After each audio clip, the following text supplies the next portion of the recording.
Orchestra बजा। Hello बरतिया गोधवा भाई से नर निवेदन है कि छोकरी के ढोड़ी पर रोड़ी ना चलाए और शांत बना के रखे, नहीं तो बवाल हो सकता है। डीजे मनीष रक्सौल।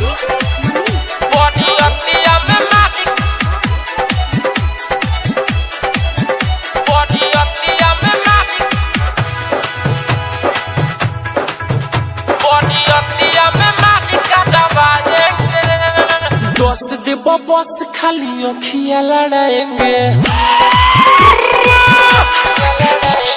20-30 देव तब ढोड़ी दिखाएंगे।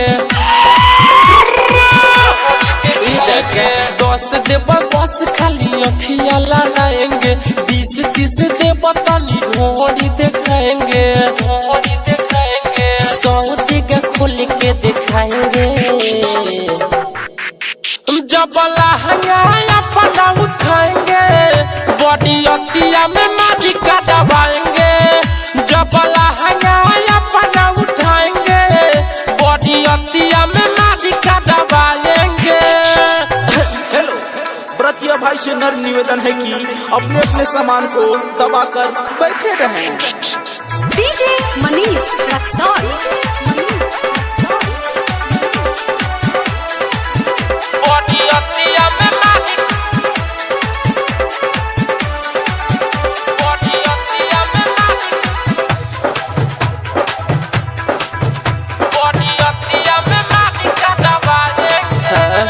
चढ़ली जवानी के जलवा दिखाएंगे, देहिया के गोदमी से सबको गदमाएंगे। सुनो नया चढ़ली जवानी के जलवा दिखाएंगे, देहिया के गोदमी से सबको गदमाएंगे। लाले लाले उठावा के रहस्य चुसाएंगे, लाले लाले उठावा के रहस्य चुसाएंगे। जवी पकाड़ा दौड़ाएंगे।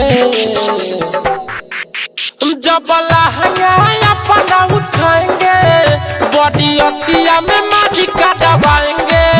जब लहंगा अपना उठाएंगे, बॉडी अतिया में माटी का दबाएंगे।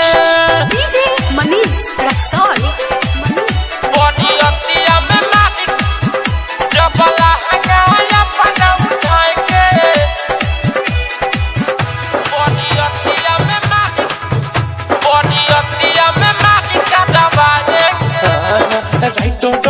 सोटी को खूब लाला जाएंगे। पाना लाली ढाला को पौधे जैसे सटाएंगे। आए हाथ राइटर डबल की सोटी को खूब लाला जाएंगे, डीजे मनीष को पौधे जैसे सटाएंगे। चोलिया में डालता नीतीश 2000, चोलिया में डालता नीतीश 2000, साथे उनके ठुमका लगाएंगे।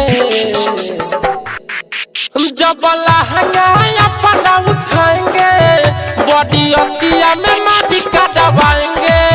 जब लहंगा अपना उठाएंगे, बॉडी अतिया में माटी का दबाएंगे। 10 देव बस खाली अखियाँ लड़ाएंगे, 20-30 देव तनी ढोड़ी दिखाएंगे। 100 दिगा खोल के दिखाएंगे। जब